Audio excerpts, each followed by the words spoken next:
Kumusta mga kaibigan? Alam mo ba na ang tamang pag-manage ng iyong kolesterol ay mahalaga para maiwasan ang sakit sa puso at stroke? Kung ikaw ay na-diagnose na may mataas na kolesterol, mahalagang maunawaan kung ano ang kolesterol, paano ito nakakaapekto sa iyong katawan, at bakit napakahalaga na mapanatili itong nasa tamang antas para sa iyong kalusugan. Welcome sa Mind Your Body channel. Kung bago ka pa lang sa channel na ito, ay huwag kalimutang mag-subscribe at pagkipindot na rin ang notification bell para updated kayo sa mga susunod na videos ng channel na ito. Ang kolesterol ay isang malawak na sangkap na natural na ginagawa ng iyong atay. Ngunit ito rin ay nanggagaling sa mga pagkaing kinakain mo, lalo na sa mga produktong hayop tulad ng karne, dairy at itlog. Ang kolesterol ay hindi laging masama sa katunayan. Kailangan ito ng iyong katawan para gumana ng maayos. Ang kolesterol ay isang mahalagang sangkap para sa paggawa ng mga hormone tulad ng estrogen at testosterone. Tumutulong itong gumawa ng vitamin D kapag naaarawan ang iyong balat, at kinakailangan ito sa paggawa ng bile na tumutulong sa pagtunaw ng taba. Gayunpaman, hindi lahat ng kolesterol ay pare-pareho. Ang kolesterol ay naglalakbay sa iyong dugo na nakabalot sa mga particle na tinatawag na lipoproteins. At ang uri ng lipoprotein ang magpapasya kung ito ay mabuti o masama para sa iyong kalusugan. Sa video na ito, tatalakayin natin ang dalawang pangunahing uri ng lipoproteins: low-density lipoprotein, LDL, na kilala rin bilang bad cholesterol, at high-density lipoprotein, HDL, na kilala naman bilang good cholesterol. Pag-unawa sa LDL, bad cholesterol, ang low-density lipoprotein o LDL ang responsable sa paghahatid ng kolesterol sa mga selula na nangangailangan nito. Ngunit kapag sumobra ang LDL sa iyong bloodstream, maaari itong magdulot ng malalang mga issue sa kalusugan. Ang labis na LDL ay madalas na naglalagay ng cholesterol sa mga pader ng iyong mga arterya, na nagiging sanhi ng pagbuo ng isang fatty buildup na tinatawag na plaque. Sa paglipas ng panahon, ang plaque na ito ay tumitigas at nagpapakitid ng mga arterya, isang kondisyon na tinatawag na atherosclerosis.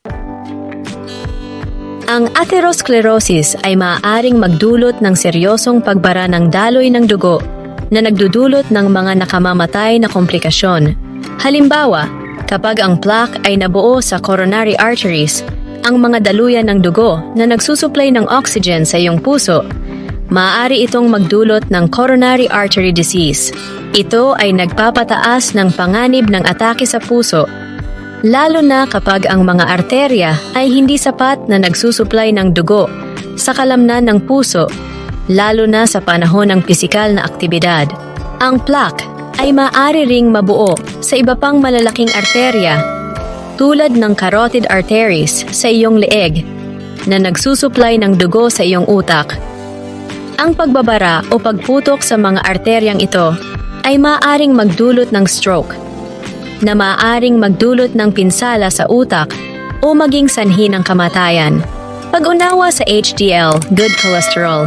Sa kabilang banda, ang high-density lipoprotein or HDL ay gumaganap bilang proteksyon sa iyong katawan.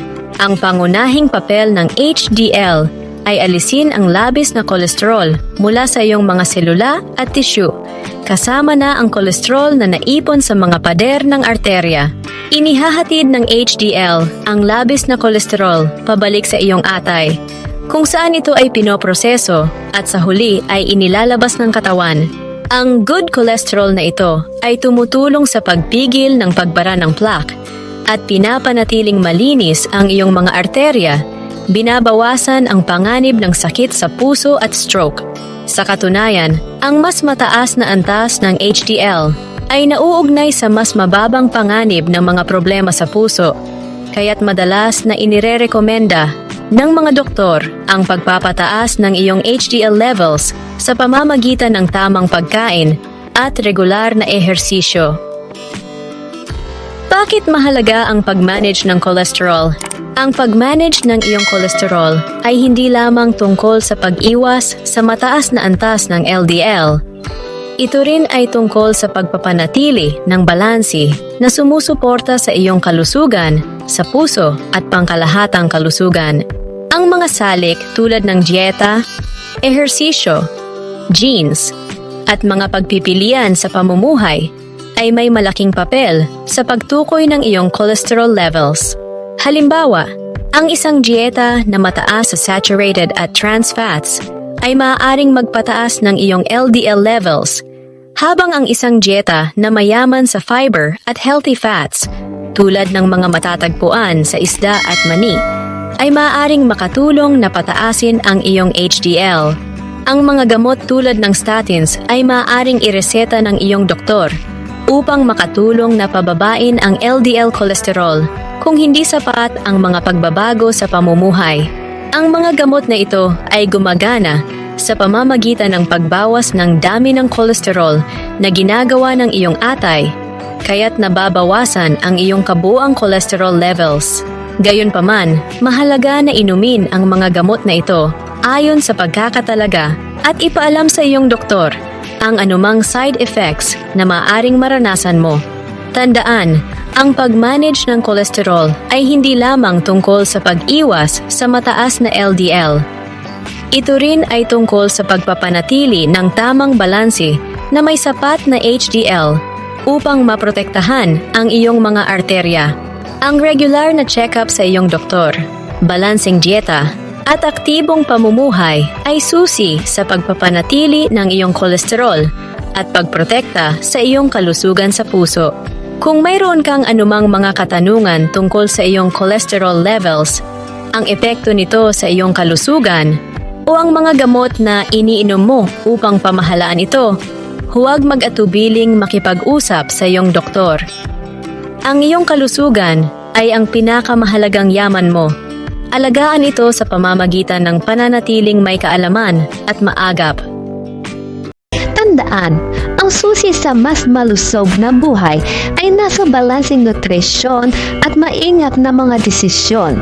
Mahalaga ang pagkonsulta sa isang profesional sa kalusugan o dietitian para sa personal na payo at karagdagang kaalaman.